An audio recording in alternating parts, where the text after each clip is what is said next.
Lalaking sakay ng bisikleta na biktima ng hit and run sa Binalonan, Pangasinan, patay. Nako, bad news. Detalye ng balita mula kay Freddy Pajardo, Aris 38, Masantos siya kamasani, Chikamin, sa ating mga kababayan dyan sa Pangasinan, Freddy.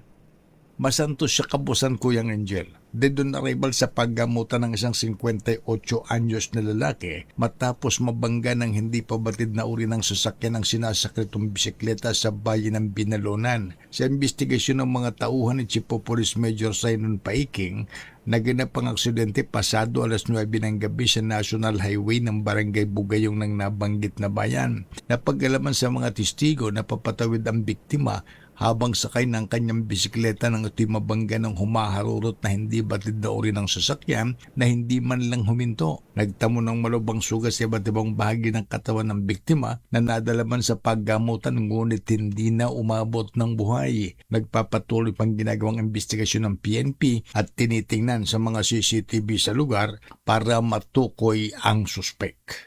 Mula sa Action Radio Pangasinan, ito si Freddy Pajardo, Aris 38, nag-uulat para sa DCR Una sa Pilipinas, una sa Pilipinas. Maraming salamat, Freddy.